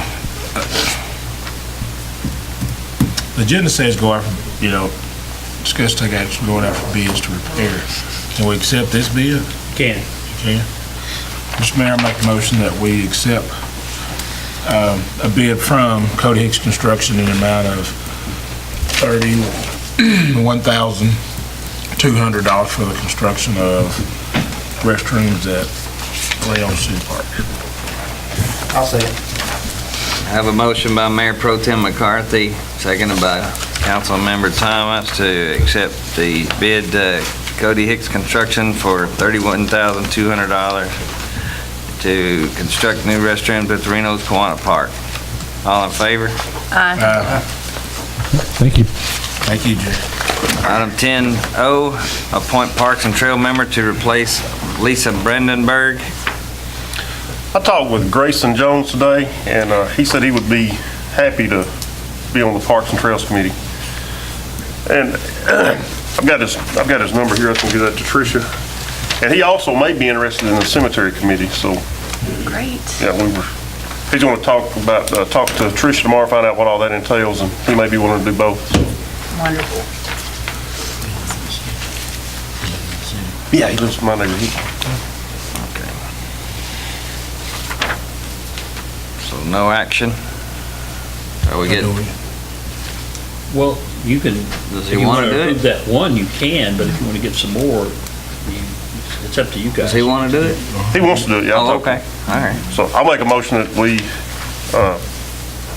accept Grayson Jones to the Parks and Trails Committee. I'll second. Okay, we have a motion by Councilmember Nichols, seconded by Councilmember Willows to appoint Grayson Jones to the Parks and Trail Committee. All in favor? Aye. Item 10P, appoint Cemetery Committee member to replace Lisa Brandenburg. I don't have anybody right now. Maybe Mr. Jones will do both. He'll let Tricia know if he's interested. There'll be no action on item 10P. Item 10Q, annexation of Mansfield Road property. This is holdover business from I don't know when. These areas have been kind of sort of in the twilight zone on and off. Your packet shows that there was some confusion at one point in time as to whether or not the owners of these properties requested the city to voluntarily annex them into the city limits. Those volunteer petitions were on file, I recall, and maybe Tricia's looked at the date. Previous city council heard from people who are surviving these that wasn't their intent. And as you can see, they have raised two issues there. One is that they really want to stay out of the city limits, and there's even an accusation in there someplace that maybe these petitions were manipulated after signatures were had. I don't know if that's the case or not, but they point out that the housing addition that's alleged in the voluntary petition, the J.R. Hanning edition, the properties of at least four of these people are not in that edition. So this was brought up one time in the past, and the city council at that time voted to table this issue, and it never got untabled. The reason it has come up again is because some of the neighbors have complained to the police department about code violations. And when the police go out there, they go, oops, there's not much we can do, because even though it looks like they ought to be in the city limits, it smells like they ought to be in the city limits, they're not. So the issue is, do you want them in the city limits? Because they all there's very narrow statutory exceptions now to what you can annex. These places happen to fit it, just like that stuff out on Pine Mill Road did. They fit it. You can look at the city limit sign, and it is gerrymandered all the way around these four pieces of property. It just goes anywhere and everywhere. Not much in the way of revenue out there if you annex these places. I don't imagine the owners, from my recollection from the ones who appeared, are probably not going to be volunteering to have this done because they were adamant about it the last time it was here. But it puts the city at a real disadvantage. You can't grow any further out that way. And that, as you can see, that city limits thing just circles all around those places out there. So they're adjacent to us. They've got services, I'm going to guess, or services are right there. The question is, do you want them annexed into the city? And do you want me to do it? I think is what the deal is. Because I know the chief has gotten some complaints out there and gone out there and found out he couldn't do more. And he's right. When was the last complaint you received?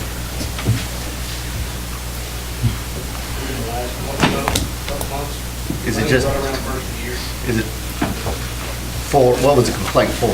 There was one property, And it's actually a vacant lot. I'm guessing it probably won't like this one. Yes, there's a vacant lot there that's all grown up. If I remember right, there's an old barn kind of off the road a little way. You go off the right of way, just a few feet, maybe real close to the right of way. There's like a truck axle looking thing. I'm not sure what it is, but never the way it looks. Of course, all the vegetation, so you can see a whole lot better. But it needs some attention. The problem is, it's in the county, not me. We don't have a whole lot of jurisdiction on that. Talk to the attorney about it, and we'll limit it for we can. So besides that, And it's right across the street from a really nice house. yeah, besides that axle though, there's not any trash or tires or something like we had, the issue we had in Pine Hill. No. I mean, it's just, It needs to be mowed it's just up, growing. cleaned up. There's probably some more junk out there that we can't see, just obvious driving by, that's what you see. And then the dilapidated structure will have to be something, because that's the public safety issue, really, in my eyes, is the dilapidated structure.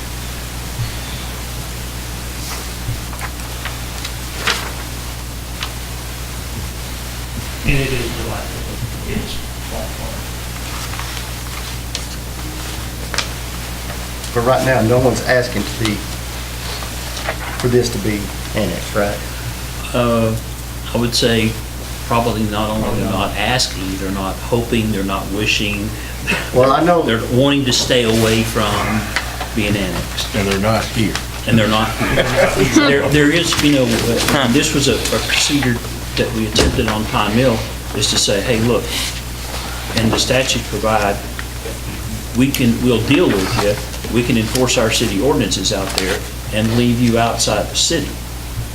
That's a possibility, but whether that can happen, that has to be voluntary. Whether or not any of them would take that bait, I don't know. I don't have any idea. But I know there was one or two of them here the last time this was before the council, and they were pretty adamant about not wanting to be in the city. There's one house, and I can't remember which one it is, if I had the map in front of me. There's one house, the driveway leading all the way up to the house is in the city. The house itself is in the county. Yeah, the one right next to it. It's a couple lots down, yeah. But none of them have any city water, city sewer. I can't see how they could not have city water. Yeah. They don't? Yeah. Okay. And what about sewer? Yeah, sewer. Sewer. Okay. Ours? I mean, I guess it'd have to be ours.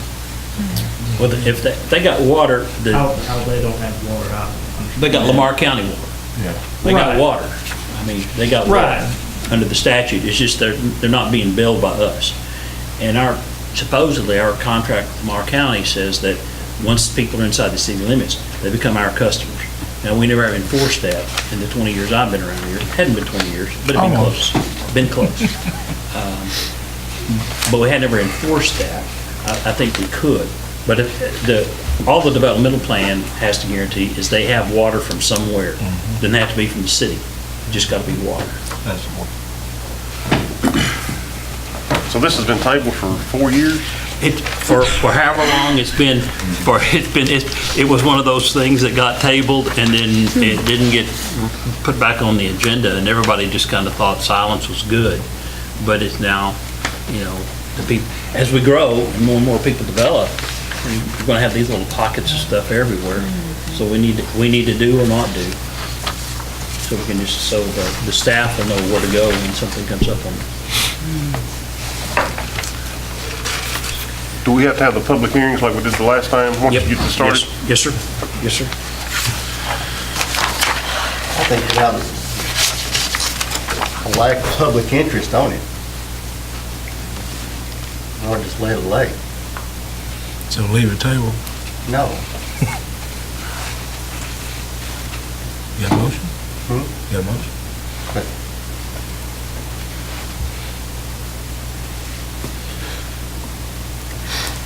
I mean, because I mean, even the person who wants it cleaned up, I mean, they're not here.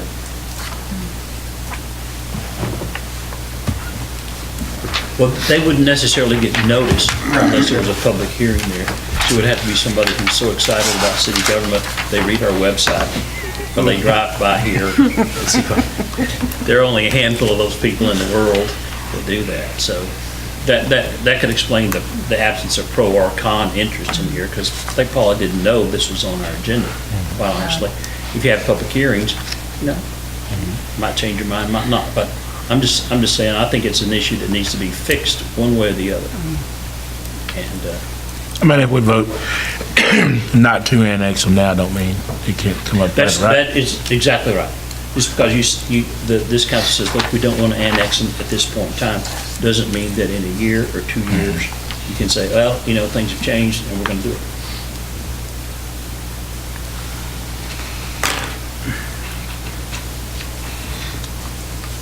Annex them will sure clean things up out there, though, as far as the map goes. Yeah.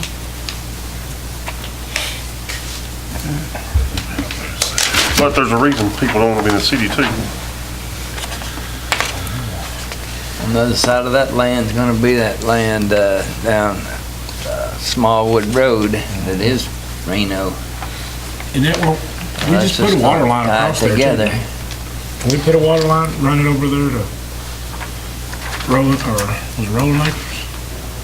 No, it's technically further over than where that. What this is? Chief, you think you can find out who owned that and just send them a letter asking them to clean it up? See what? It's the guy right next door that owns it. Over it, but. Guy right next door to that house. Oh, yeah. Scott Rhodes' old house. Still send them a letter. Let's see.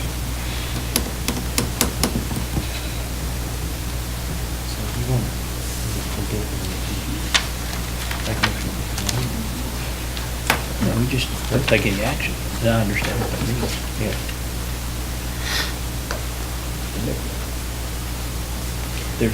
There's a procedural thing here. If the council takes no action, I will understand that you do not want me to do anything right now. If you have a motion for or against it, then that creates a position in your minutes. Like the Mayor Pro Tem said, doesn't mean you can't undo it. It just means if you don't take any action, I know that I'm not supposed to do anything, and this will go back into the hinterlands of my files until the council brings it back up. For our citizens. And the police department, I think, would understand that as well.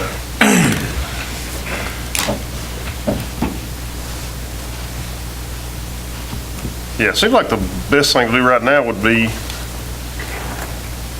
take no action and let the police chief send letters to the people that are involved that have an issue, and if you don't get any results, then we'll bring it back.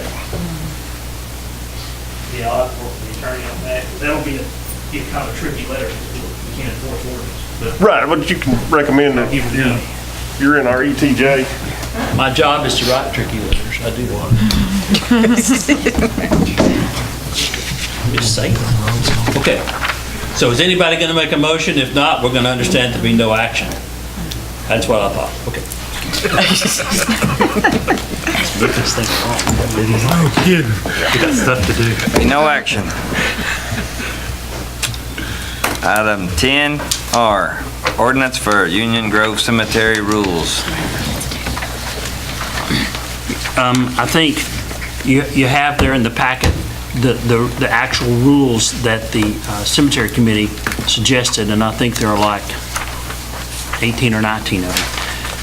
I've reduced that to a form that I think Trish, did you were able to make copies of that? So you should have something that looks kind of like this, that's got little numbers down the side of it that are circled. And it says at the top of it, it's got a bolded paragraph, the city of Reno, because of maintenance, blah, blah, blah, blah, blah. Everybody got it? Okay, the numbers out on the right-hand side represent where the cemeteries committee rules have been incorporated into this document. So if you want to compare their rules, you look at number 1, and you look at it, it's right there, it's the second one down. That's where that appears. This has some other things in it that other cities have talked about. Includes a permit process. If you're going to put a monument up out there, it restricts things that the cemetery committee committee recommended. It also added a few things that other places have in theirs that we don't. My thought, and the reason it's presented in this form, is I would like for the city council and the cemetery committee to be on the same page as to what you want in it, what the bodies are, what the rules are. And then I will go back in and put the preamble, most of us call that the whereas paragraphs, blah, blah, blah, blah, and put the caption in there. And then I'll criminalize the end of it, where if you're out there doing stuff that's in this ordinance, we can write you a ticket, we can cite you. So that'll be the only difference. Just, if the guts of this are okay, then you can send it back down to the cemetery committee. They can like it. If everybody likes it, I'll give you the final draft next meeting. Now, if anybody is against that's already at the cemetery, is in violation of these policies and regulations, or are they grandfathered in? Or some of this, and that's a good question. You know, we've had, the city's had people come out and say, look, I've already got granddad or somebody buried out there. Can I stack grandma on top of him? And then if the kids get cremated, can we stick them in the side of the, and we don't have a rule. So that's in there, you know, and these are consistent with state regulations in cemeteries. So there is some stacking of graves permitted. But if somebody already has a structure that's in place out there which would violate this, a monument that's bigger, or they've got a little fence or something up, it's just like a house. You can't go out there and make them tear it down. If they improve it, if they do maintenance on it, then you can enforce it.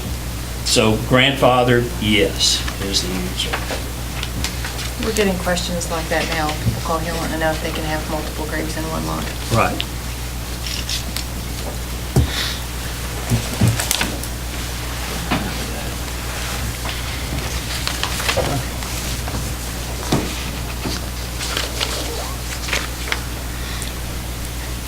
So we just need the motion, sending this back to the cemetery committee? Yeah, and have them approve these, and then with the understanding that next month, next meeting, I will have this in ordinance form. And that gives you guys some time to read all this between now and then. If you have some suggestions or thoughts, you need to email me or call me exactly what that is, and I can plug it in here as well. And I'll highlight, if there's any changes from this, I'll highlight them for next time, so you'll have it. Okay. And it will become an ordinance. It will become an ordinance. One of the reasons we're doing this way is so we can go ahead and place it, and that was Spanish for place it in there, so that we can put it in our municipal code book, and it'll be there. Yes, sir. I'll make a motion that we send the recommendations from the attorney back to the cemetery committee, and if they approve it, then we'll have an ordinance by the next meeting. I'll second. I have a motion by Councilmember Nichols, seconded by Councilmember Willows, to send the regulations to the attorney to hopefully adopt a ordinance by the next meeting. All in favor? Aye.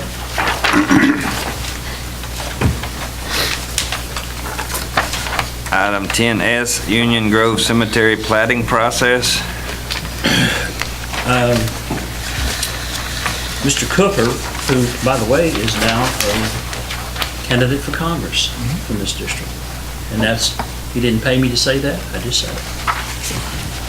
He was a surveyor who did the survey for our cemetery, and the cemetery committee was so disappointed that they invited him to come over and speak, and he did.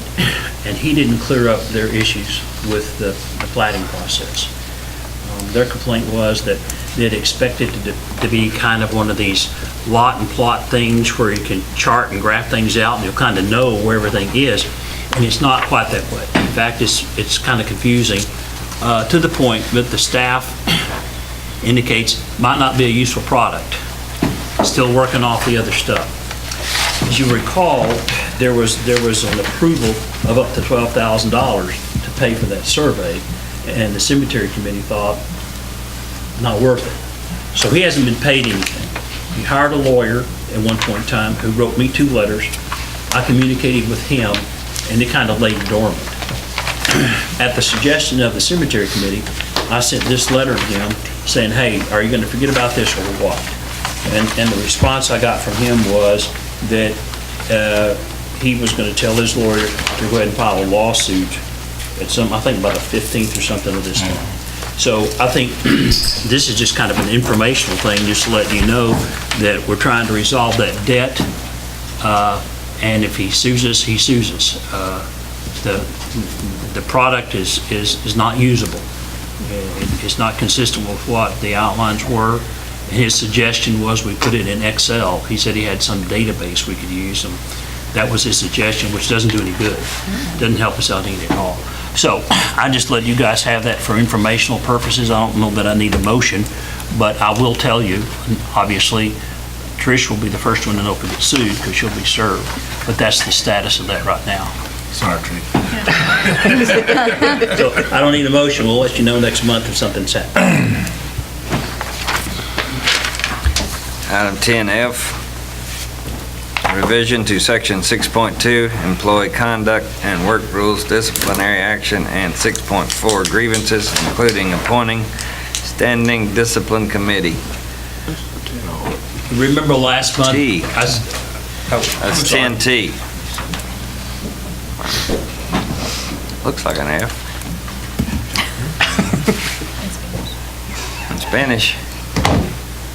No habla. Anyway, last meeting, we had a disciplinary issue, and I said, hey, it's the first right out of the box with this. Some things are need to be changed or modified, and we did that some. This is a follow-up to that. There is a disciplinary committee that's set up in the employee manual, and it says that the city council can be the disciplinary committee, or you can appoint people to do that. And at our staff evaluations last week, when we were talking good and bad news about each other, a suggestion was made, this probably needs to be done, and the department heads could do it, meaning there would be 4 people available, and the one whose department is having the problems would not be on the board. So if it was a problem in the front office, then the interim city secretary could not be on the board, but the other 3 people could. Same thing if it's a public utilities issue. That, it does a good thing and a bad thing. It allows the city staff to work on these problems and try to resolve them amongst ourselves. The bad thing is you guys are not going to get the news, which I don't know how much of this stuff you want to deal with, but that's the issue. If you want to be the disciplinary committee, then you can be. And by gosh, all this stuff just comes right in here to you. If you want people to manage the city and try to take care of these problems, where what you have to do is look at your management, that's another issue for you. So that's the reason that's there, is so that every time this comes up, the staff doesn't have to reinvent, well, who is on this disciplinary committee. If we wait until it's time for a city council meeting again, let's say something takes place tomorrow, it's another 30 days before our staff is going to get some sort of resolution of this thing. And if the people that work for you can fix it, they might as well fix it. If you don't want it that way, if you want to fix it, then we need to be able to tell the people working in the city, look, the next time this can be fixed is the second Monday of the month. That's it. So it's just that, it's not any more complicated than that. If you want a standing disciplinary committee, you need to appoint somebody to do it. If you want to do it, you need to tell us, so we'll know how to work it. Yeah, 30 days is a long time for somebody to wonder if what's going to happen. So I tend to agree with the standing committee. That's not a bad idea to have 3 of the department heads look into it. Well, it wasn't something I created. I must give credit to the other people. I was just kind of in there drinking coffee when that happened. But I think so too, because they see and work and know personalities and characters and everything. It's much more so than probably the city council does. But like I say, it's not our call, it's yours.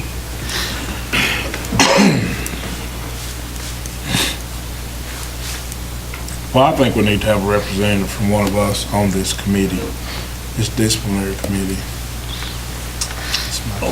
And that's an idea too. You guys could say, okay, one of us is going to be like the ad hoc or the member here, understanding that 30 days is a long time to wait. So whoever that victim is on the city council is going to have to get it for like 6 months or a year at a time or so. And then if there are these issues, be able to meet. Because I think it's important for you to see your staff trying to resolve it before it gets in here. Shouldn't that duty like fall to the mayor? The mayor's position? Well, in a regular city, yes. In a type A city, maybe not.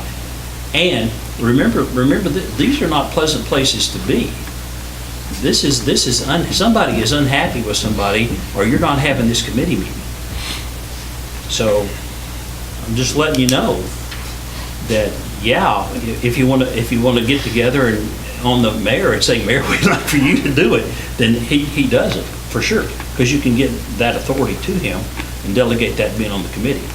But it is not a real pleasant place to be if you're a conflict avoidant kind of a person.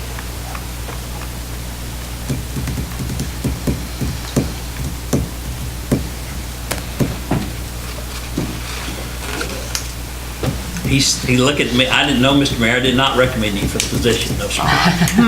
Here's what it But I is. will if you want me to. I do like the idea of a representative from council. Well, it doesn't say in there who has to be on it. And I'm speaking for the staff, and maybe it's out of place, but I think we need to know who it is, so that when these things come up, we can contact everybody and set up a meeting sooner as opposed to later. So that whoever knows. There's a decision, there's a hearing, if you will, and somebody listens to it. And if it's the whole city council, all you got to do is tell the mayor, and he calls a special meeting. Then you all get to do it. Pretty simple.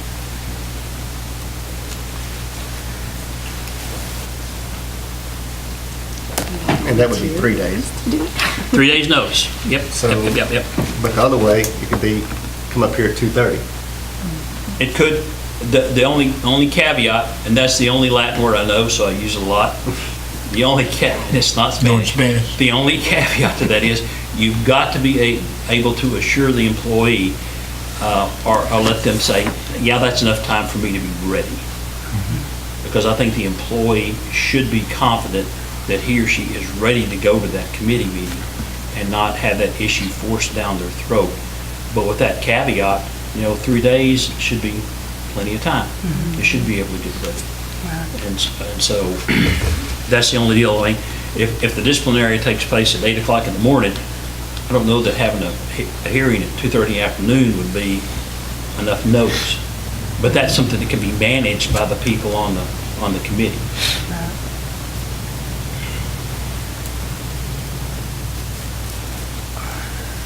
And it's something we can rotate out, starting from the top, and we can just keep up with who, that way no one person is on it the whole time. Just rotate it, first, second, third, fourth, fifth, sixth, however we want to do it. Or maybe put 2 people on it, so if you're at work or I'm at work. That's a one good of us- idea. 2 up at a time, exactly. 2 people stay on it for 1 year and you change every election. How about that? Yeah, just one of them has to be at the meeting, that way you've got an alternate. You got 2 people. Somebody to fall back on.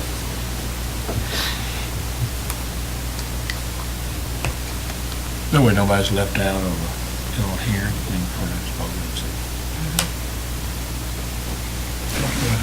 Yeah, that sounds good to me.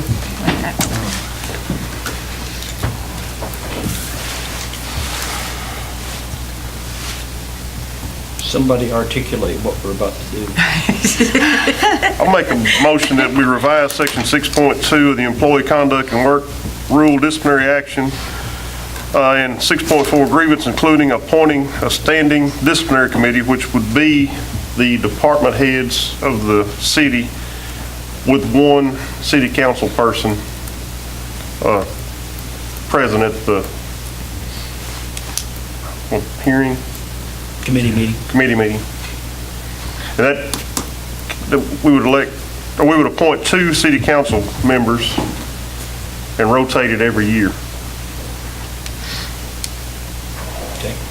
I'll second. We have a motion by Councilmember Nichols, seconded by Councilmember Thomas to revise the 6.2 employee conduct code and the 6.4 grievances to appoint the department heads with one city council member present and having 2 members, of which one has to be present for a term of 1 year. All in favor? Aye. Who are going to be the 2 people from now till the election?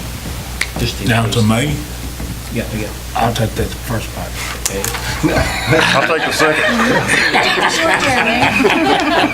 That's a short time thing, you know? So. If you get elected, you get another year. I need to know who to call. Or Trish needs to know who to call if we have one of these to start arranging schedules. So if we're going to do that, then we need 2 names from now to, if you're going to make it election to election cycle, then we need to have a couple of names so we'll know who it is and who to call. I don't mind doing it.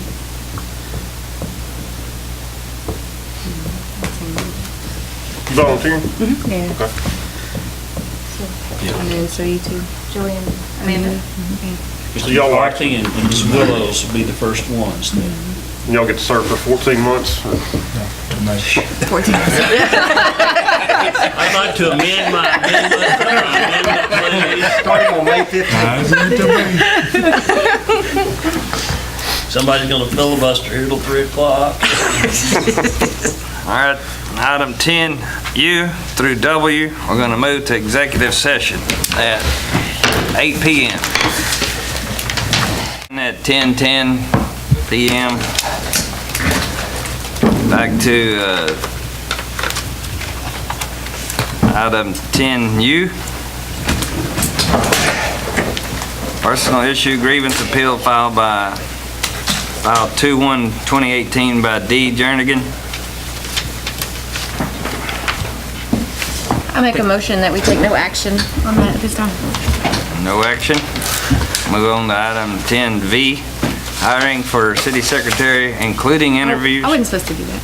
It's okay, it's okay that it's a motion or not a motion, but the mayor can just announce no action. Oh, okay.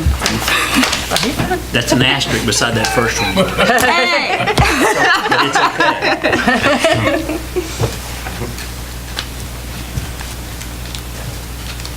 Next. Go ahead, Mr. Mayor. I already did. Item 10V, hiring city secretary, including interviews.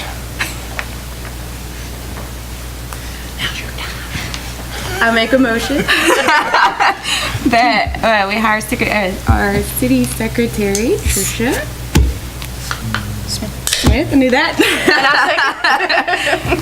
I have The to? salary in there? That's what I'm saying, with salary pay? Right. Okay. What, and that amount was, would we agree, or? What was- we just- At a salary grade? 58,240. 58,240. I have a motion by Councilmember Wood, seconded by Councilmember Willows to hire the city secretary, Tricia Smith, at a salary of $58,240. All in favor? Aye. Item 10W, annual evaluation for the police chief, city attorney, and interim city secretary. Mr. Mayor, I make a motion, we accept evaluations for the city attorney and city secretary with the chief of police evaluation been modified, and those modifications will be sent to the city secretary. I'll second. We have a motion by Mayor Pro Tem McCarthy, seconded by Councilmember Nichols to accept the annual evaluation to the city attorney and city secretary and forwarded police chief evaluation modifications to the city secretary. All in favor? Aye. This meeting is adjourned. At 8.